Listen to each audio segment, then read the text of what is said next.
அந்த காலத்தில் அண்ணாமலை ரெட்டியார்னு ஒருத்தர் இருந்தார். அவர் வெங்கனூர் அப்படிங்கிற கிராமத்தில் இருந்தார். அங்கேருந்து விருத்தாசலம் கோவிலுக்கு தவறாமல் போயிட்டு வந்துக்கிட்டு இருந்தார்.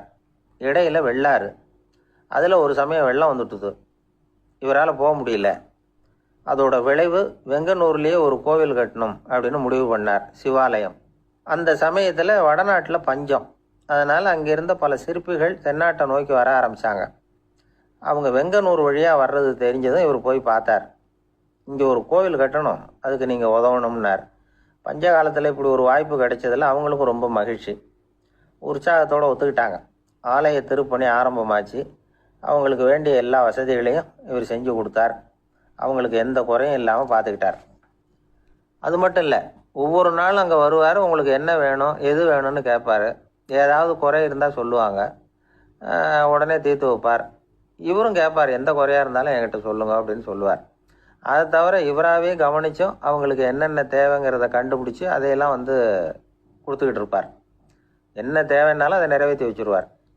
அந்த சிற்பிகளின் தலைவன் ஒருத்தன், அந்த ஆளுக்கு வெத்தலை பாக்கு போடுறது பழக்கம். இதை தெரிஞ்சுக்கிட்டு அதுக்காகவே ஒரு ஆளை ஏற்பாடு பண்ணார்.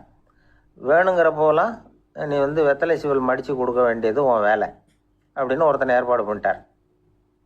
இப்படியெல்லாம் செஞ்சதும் அவங்களுக்கும் ரொம்ப உற்சாகம்.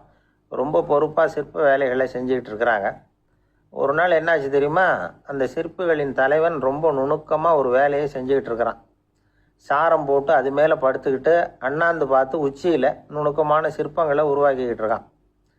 சிற்பியின் கவனம் செதறப்படாதுங்கிறதுனால இவர் மெதுவாக சத்தம் போடாமல் கிட்ட போய் நின்று அதை கவனிச்சிக்கிட்டு இருக்கிறார். அந்த சிற்பி வழக்கம் போல் வெத்தலை பாக்குக்காக இடது கையை கீழே நீட்டினான். அந்த சமயம் பார்த்து அவருக்கு தாம்பூலம் கொடுக்குறவன் அங்கே இல்லை, எங்கேயோ போயிருக்கிறான். அண்ணாமலை ரெட்டியார் என்ன பண்ணார் தெரியுமா? தனக்காக கொடுக்கப்பட்ட தாம்பூலத்தை வாங்கி சிற்பியின் கையில் கொடுக்குறார். அவன் வாங்கி போட்டுக்கிட்டான்.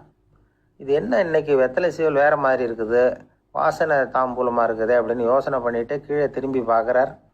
பார்த்தா ரெட்டியார் மறுபடியும் சிற்பி கை நீட்டும் பொழுது கொடுக்கறதுக்காக தாம்பூலத்தை மடித்து வாங்கி வச்சுக்கிட்டு தயாராக நிற்கிறார்.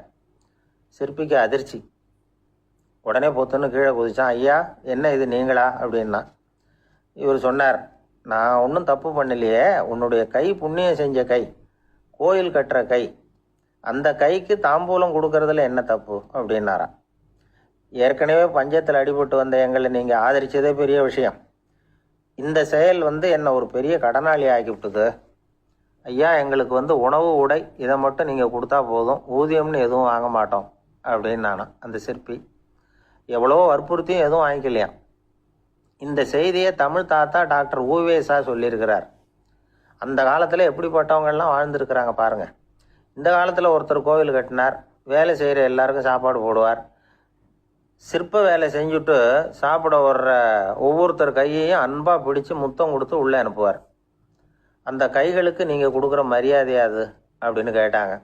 அடா, அது இல்லைங்க, ஏற்கனவே முதல் பந்தியில் சாப்பிட வந்தவன் மறுபடியும் வர்றானான்னு கண்டுபிடிக்கிறதுக்காக கையை பிடிச்சி மோந்து பார்க்குறேன் அப்படின்னாராம் அவர்.